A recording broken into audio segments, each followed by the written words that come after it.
Koresponden RT Saman Kojouri melaporkan bagaimana masyarakat dan industri Iran beradaptasi menghadapi tekanan ekonomi akibat Sanksi Barat. Para produsen disebut mulai mencari cara baru untuk mempertahankan kegiatan usaha, sementara warga semakin mengandalkan produk dan sumber daya dalam negeri. Di tengah pembatasan ekonomi, Iran terus berupaya memperkuat kemandirian dengan mengembangkan sektor lokal dan menyesuaikan diri terhadap kondisi yang berlangsung selama bertahun-tahun. I'm standing here on the production floor at Iran Khodro, one of Iran's largest automotive manufacturers. Well, behind me, cars are still rolling off the assembly lines despite years of sanctions and mounting economic pressure. Well, Iran has faced extensive U.S. sanctions for years, but the pressure has now entered a new phase.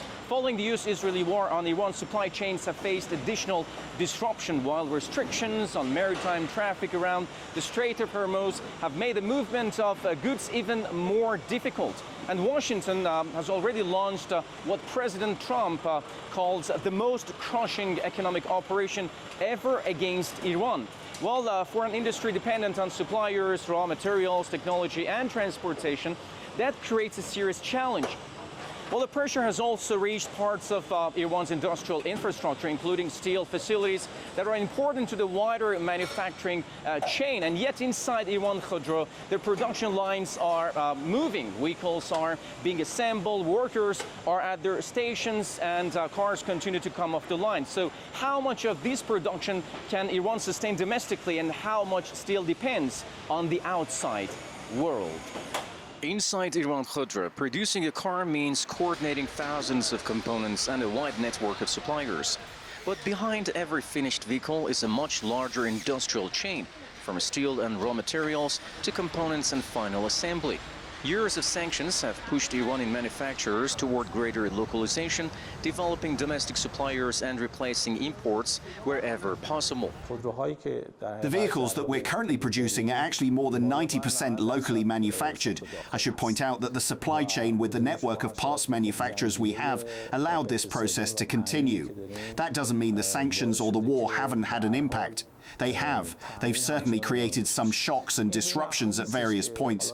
But because Iran's automotive industry has had such a strong underlying structure, it has been able to recover, adapt, and keep the production process going. Over the past year and a half or so, there's also been an important change in automotive industry policy, the entry of the private sector. Essentially, the government decided to transfer Iran Khodro to a private sector consortium. That in itself has really helped make the company more agile, speed up decision-making, and give it greater confidence to make the investments that are needed for further development. It has also helped advance localization and domestic manufacturing, as well as the adoption and development of new technologies that the automotive industry needs to move toward. Out on the streets, the pressure is being felt on the other side of the automotive market. Keeping production moving is one challenge.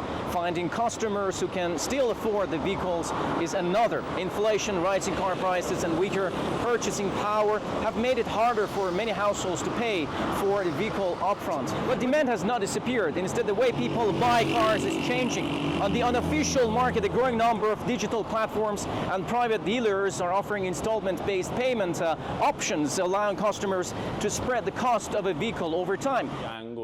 The war, the sanctions, inflation, and all the economic pressures people are facing in Iran have ultimately reduced consumers' purchasing power.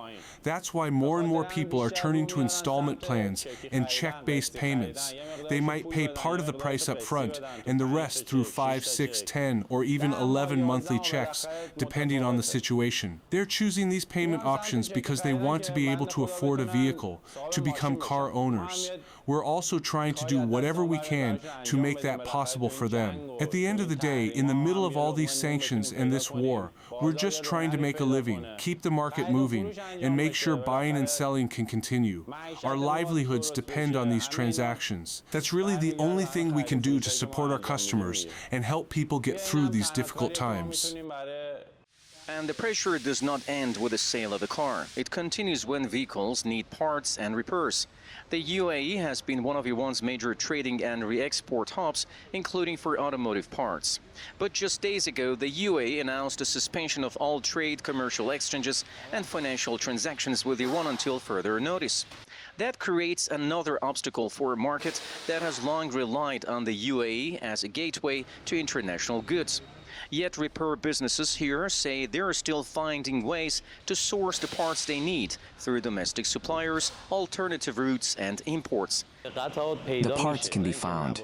It's not that they don't exist, but the prices have become astronomical.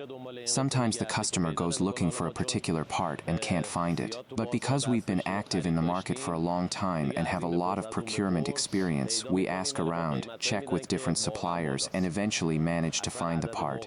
We know how to find parts even under the toughest sanctions. From the factory floor to the streets of Tehran, the impact of the pressure on Iran's auto industry is visible from both sides of the market. Cars are still being produced and people are still looking for ways to buy them. For manufacturers, resilience has become a matter of keeping a complex industrial chain functioning. For consumers, it increasingly means finding new ways to afford a major purchase. And somewhere between the two, dealers and repair businesses are finding ways to keep the market moving. Well, the road ahead remains uncertain. But for now, despite all the economic pressures and sanctions, the cars are still moving, and so is the market. Saman Kojouri, RT, Tehran.